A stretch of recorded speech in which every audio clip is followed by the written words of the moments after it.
a weird thing. Yeah, Vere, I want to apologize to you. I'm going to ask you just for another 5 minutes. Yeah?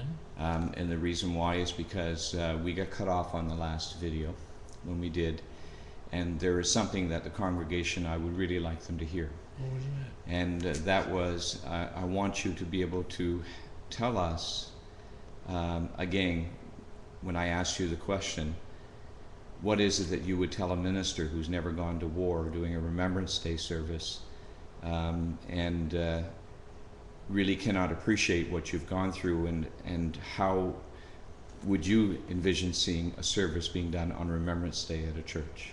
Would you mind repeating that again? I know we went through it, but as much as you can. Well, I think I said we'd start with a short service like we started today. Yes. And I have no idea after that what I said. Can you remind me? I do. One of the things that really stood out for me is that every person who served in the war is a story unto themselves. Sure. There is no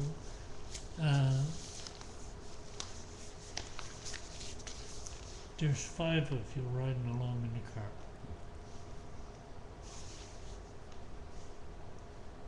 Another car comes out of the side trail, quackle, Mm-hmm. and you're all busted up. Mm-hmm. The newspaper reports it the next day Mhm. as an accident, how a car hit 5 people. But it can't say what your personal thoughts were about the family riding the car, what their thoughts were, what anything, or what actually happened to them. Mm-hmm. I know I didn't say this, but it's an illustration. It's actually a better illustration. And so there's 5 stories. Mm-hmm. There can't be one story because you've got no idea. While it was happening to you, it was happening to me. And you have no idea what's happening to me because you were busy being happened yourself. So that's the way with the war. You can say, yes, we went up Juno Beach and so on and so on. But 1,500 guys went up Juno Beach. Mm-hmm. And to say we went up Juno Beach is the truth. Mm-hmm. And it's the full story. Mm-hmm. We came, we saw, and we went. Okay. But everybody that went up that beach or anywhere else, Juno came to mind, Mm-hmm. but anywhere else, is a story of their own. They can only tell their own story. I did this once in this church on the 50th anniversary of Normandy. Okay. And at the very beginning, I remember how I opened it. No author, no general, no writer, no person could tell the story of D-Day. Mm-hmm. The only person that could tell the story of D-Day was one person. What happened to that one person? Sure. Same thing. Yeah. All the way through the war, you have no idea what was going through the mind. We were brainwashed and taught what we were supposed to do. We did that Mm-hmm. then. And when we come home from the war, where a lot of people went back to school and stuff, they were more comfortable because somebody was still telling them what to do, you know, and we all wanted that. Mm-hmm. And here's where our support group, the churches, fell down. They didn't tell us what to do. They didn't. We weren't really part of any organization. As I said, I think earlier, we were lost. Yeah. You really helped me to understand something, even though we get cut off like we did and we had to start again on the second part of it. It really hit home to me because I think your words that each person is a story unto themselves, I think that's where we missed the boat as churches. We treated you all the same when you did come back and didn't realize that you are a human being with your own story.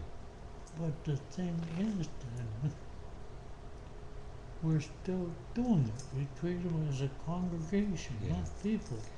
And that's a point very well taken, actually. Yeah. We have a congregation. Mm-hmm. We think what the congregation's going to think. We think, well, we've got to enlarge the congregation. Mm-hmm.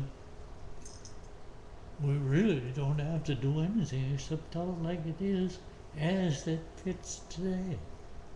Not yesterday or back in Bible times or anything else. But where the mantle that fits on your shoulder today Mm-hmm. is the load we're carrying, not something that was in Jesus' time or before Jesus' time. We've got the load.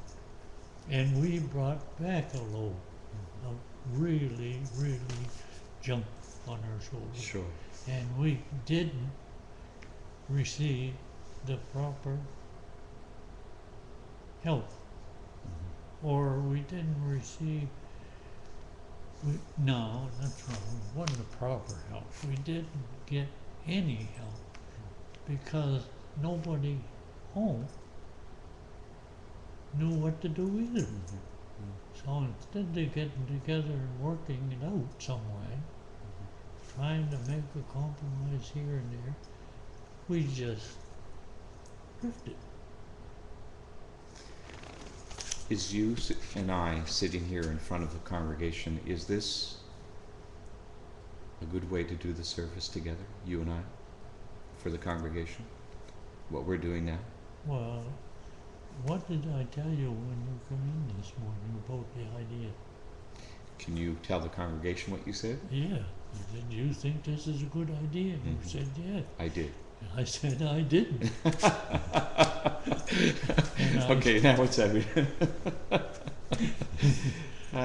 But you know what, Vere, by you telling me that you are each your own story, and you also reminded me, which didn't get on the tape, so I will repeat what you said, is that all the people who fought in any war are all stuffed into November the 11th as one.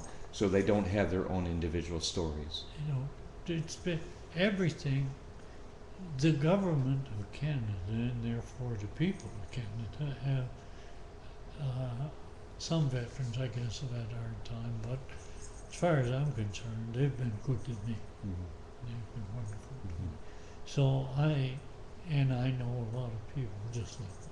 Mm-hmm. They've been good. Some of them complain because they had enough. It wouldn't be enough, and we had more than enough. It still wouldn't be enough. Mm-hmm. So some people are going to complain anyway. But as far as I'm concerned personally, and I know a lot of people in the same boat, think we can use real good. Mm-hmm. So we've no fault to find with any government since the war, for that matter. But it's not only the veterans, as far as the churches are concerned, but everybody's a story unto themselves. You know, there's Barb Hillary, and there's Yeah. Winnie Jodrey. and there's Linda, Yes. the village, and there's my girlfriend here. Yeah. And Jeannie. Yeah, and they're all individuals. Yes. Yeah. And you can't tell me that one story is going to fit the other. No, it's life. not. You're right. You're right. So the thing that the churches have forgotten to do, and our ministers have forgotten to do, is to take an individual. Now this means so much devotion to duty, but here you compare with the servicemen we're supposed to be remembering today, and we are remembering today. But any day is Remembrance Day. Well, So you can't time. Every person has to be an individual, and every person has to have an individual attention. And during the time that they're getting that individual attention, whoever's doing it, whether it's the minister or the deacons or what, they're learning something. Mm-hmm. They will learn. You never read a book, no matter how trashy a book it was, that you didn't learn something out of that book. Mm-hmm. So people are even more so. Mm-hmm. And if we did this, if our congregation was not considered a congregation, Mm-hmm. if the veterans were considered individuals, if the congregation, it's very hard, and I have no idea really how to work it out for any pastor, but a pastor has got to take everybody's story, Mm-hmm. and a pastor should know that story. Mm-hmm. That person under his spiritual guidance is going to live, and he's going to live, and they're going to die Mm-hmm. under that. Yeah. So he should know what happened before he knows them, Mm-hmm. and as he knows them, Mm-hmm. to know how to give them comfort in the last stages of their life. Mm-hmm. And that requires time, unending patience, and I don't know what else you need. But it's an absolute requirement to have a flock. The time is up now, Vere, Yeah. but I do want to say one other thing before I close, and that is you and I have enjoyed so many wonderful conversations in your room, and Are I we through with that? no, we're staying this right now to the No, conversation. but are we through with the conversations? We are through for the conversation right now. Yes. In our room? Oh no, we're not through. We're going to Oh, have you many just- more. you just Sorry, said we- we're going to have many more conversations in the room. But what I'm saying is that those times have endeared me to you very much. You and I have talked about it, and I feel that you are a very important person in my life, and I've Thank always you. felt that, and I know there are many people in the congregation who felt the same, and I want to thank you personally for the way that you have positively influenced my life, and I know that there are others out there in the congregation who would say the same to you as well. Well, as I told you one time, Stephen kind of endeared himself to me, and I always called him son if I had a son. Mm-hmm. Yeah, yeah. So I kind of adopted you as a son when we got together. Yeah. But I want to make it very clear to Stephen that he's not playing second fiddle. No, and that's good. We want to clear that up for you, Stephen, if you were here right there this morning. Yeah, that my thoughts are still with him and Yeah. Dean and his family. Yeah. But I appreciate that, and I am not trying to influence anybody, but I've always, anybody that knows me pretty much know that if I feel a certain way about a thing, that's the way it's going to be as Yeah. far as I'm concerned. Yeah. I don't try to influence their lives. Mm-hmm. But my own is going to be lived kind of by Happy Vere's rules. And I appreciate that. So, Vere, I want to thank you very much this morning, and thank you, and and the congregation especially for Yeah. staying here. yeah, good.